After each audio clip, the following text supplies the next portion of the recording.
একদিন আসবে যেদিন এই বিশাল পৃথিবী আর থাকবে না। যে আকাশ আমাদের ছায়া দিয়ে থাকে সেই আকাশ ভিন্ন ছিন্ন হয়ে যাবে।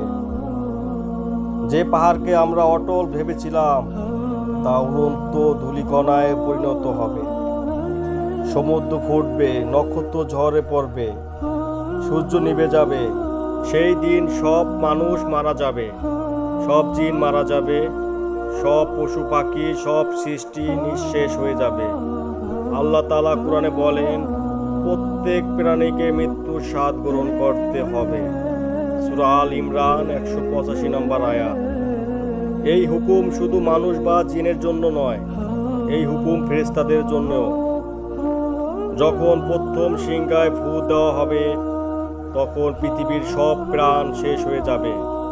এরপর দ্বিতীয়বার ফু দেওয়ার আগেই সময় একে একে মহান ফেরেশতা দুনিয়া থেকে বিদায় নেবেন। প্রথমে ওপাত পাবেন মালাকুল মাউত হযরত জিবরাইল আলাইহিস সালাম। কারণ অন্য সবার জান কবজ করার পর তাকেও জান দিতে হবে। তারপর আল্লাহর হুকুমে ওপাত পাবেন মিকাইল আলাইহিস সালাম, ইসরাফিল আলাইহিস সালাম।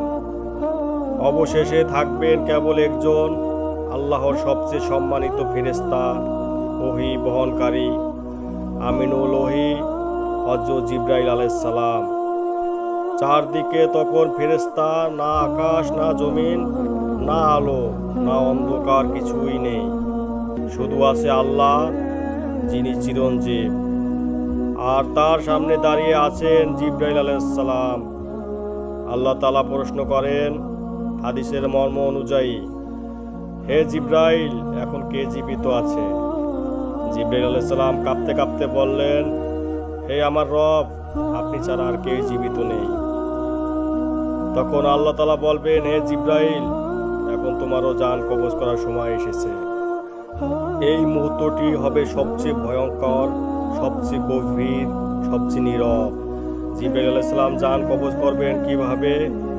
ইসলামে বর্ণনা এসেছে, জিবরাইল আলাইহিস সালাম নিজে নিজের জান কবজ করবেন না, নিজের ক্ষমতায় না, বরং আল্লাহর সরাসরি হুকুমে। আল্লাহ যেভাবে চান সেভাবেই তার রূহ কবজ করা হবে।